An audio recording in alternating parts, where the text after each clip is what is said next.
Pensjonant li allegatament ikkorrompa tfajla ta' 15-il sena f'data fil-kura tiegħu bħala coach sportiv inżamm taħt arrest preventiv wara li tressaq il-qorti tard it-tnejn filgħaxija.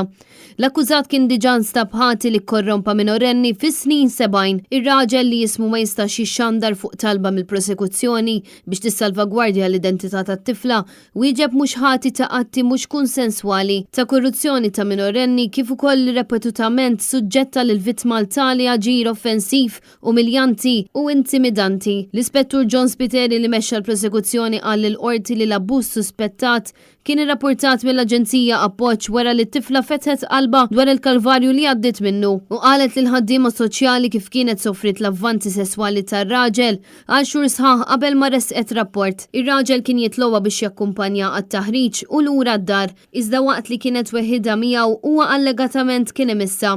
Il-qorti ġiet informata wkoll li tfajla kienet tgħidlu biex jieqaf imma kien iwissija biex ma tgħid lil ħadd biex ma tġibux fl-inkwiet. It-tifla fl-aħħar mill-aħħar kellha bżonn lajnuna mill-psikjatra wara li allegatament ġew ħsibijiet ta' suwiċidju. Waqt l-arrest tiegħu nhar il-ħadd il-pulizija sabu wkoll ritratt fit-telefon tiegħu li allegatament kien ħama żewġ tfajliet żgħar li kienu għaddejjin fit-triq. Intant it-talba l-libertà provizorja anqlet sottomissjonijiet twal u animati miż-żewġ partijiet hekk kif il-prosekuzzjoni argumentat li l-proċedimenti kienu għadhom fi stadju primatur u kien hemm biża' reali ta' interferenzi fl-evidenza. L-avukati difensuri Franco De Bono u Richard Sledden ribattew li l-akkużat kien ikkopera bis-sieħ mal-investigaturi u kien lest li jissottometti ruħu għal supervizjoni minn uffiċjali tal-probation jew psikjatra kif il-qorti qiset xieraq.